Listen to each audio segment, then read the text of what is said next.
Our life was, we were still doing a lot of touring, which is why we started making the videos in the first place. But we just started touring a lot more. And, you know, it's kind of been constant since that happened. It kind of strike when the iron's hot, and that was about a year ago, that maybe a little more than a year. Yeah. It seemed like what happened was our booking agent started getting a lot more calls, and we were getting a lot more offers for shows in places that we had, really had no business going, because we'd never been there before. And so it kind of put some pressure on us, because we knew that there'd be people there because of the video, and that we had to be impressive, at least somewhat impressive, when we showed up. So probably made us work harder and just practice more. Right. Now, I think what that video captured is not just the spirit of being in a band and having to share that intimate space with each other, but also, it evoked being on a road and traveling and trying to entertain yourselves while you're doing it. In addition to the creative challenges that confront you being in a band, it also takes a lot of shared sacrifice and commitment. Maybe just tell me a little bit about how that, dealing with that part of a music career has factored into what you do.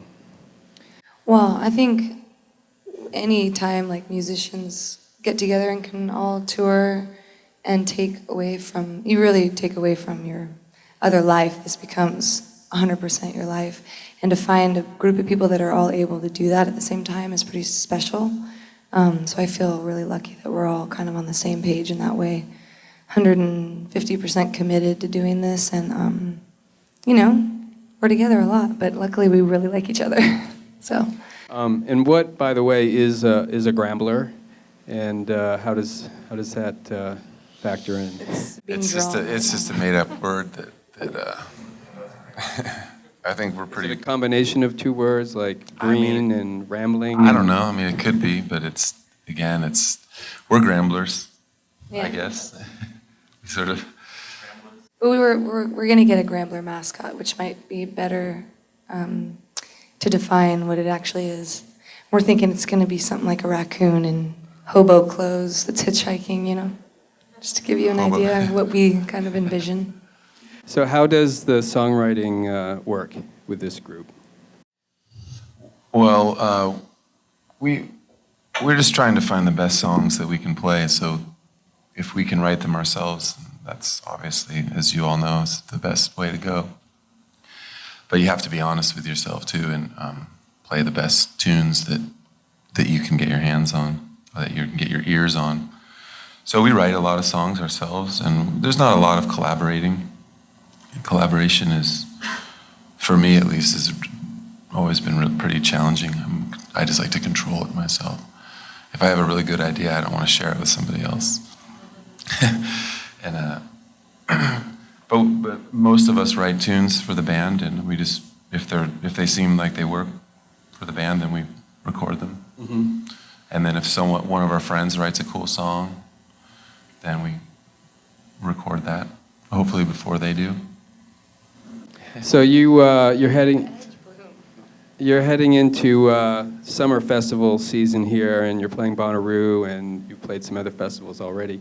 What is it like to play for such a large and enthusiastic audience at some of these festivals? Is it a new experience this summer to be playing at some of these events, or? Well, this band's never been to Bonnaroo, and we just did the Hangout down in Gulf Shores, Alabama, which was pretty big as well. It's definitely thrilling to walk out and play these stages, because there's sort of a built-in crowd, the festival crowd. Everyone's there to see all the music they can.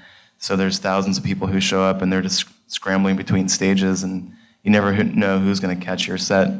But most sets are usually pretty well attended because there's so many people there, and it's definitely thrilling to play for that kind of crowd. We don't get to play for that big a crowd usually, like at our own shows. So yeah, it's sort of adrenalizing in a way. And are you still doing the van session videos, or have you done that, been there, done that, or are you expanding on it? Yeah, we still do. We just did our 25th one. Oh wow! You should watch it. Well, their YouTube channel actually has 5 million views, so that Hall & Oates, I Can't Go For That, has over 2 million, but you're definitely, you've kind of set the gold standard for bands sort of like garnering attention online. Now, Nicki and the band was at our ASCAP I Create Music Expo last year. Maybe just tell me a little bit about what it was like to be there. It's a songwriter conference, but we obviously work hard to make it a little bit more unique than some other music conferences out there. Did you get a lot from being there and being part of it? Yeah, I mean, I had probably one of my top musical moments there at Carly Simon's speak. When she spoke, and I was just it was after my segment with the video and that, and Carly was just sitting right in front of me, which was pretty amazing, and I got to ask her a question, and she was just really dear and cute, and I said to her, I said, how did you find a way to balance the music side and the business side? Because I'm always sort of torn between those two things, which is a hard position to be in. And I kind of forgot that she was, in a different time before technology had totally exploded.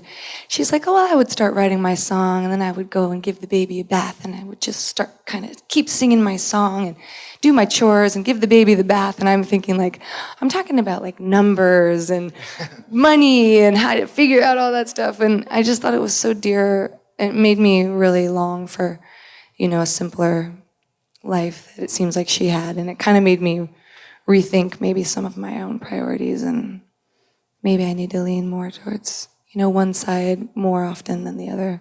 But I thought that was really special. It was pretty amazing to see someone of that caliber that close and get to actually ask them questions.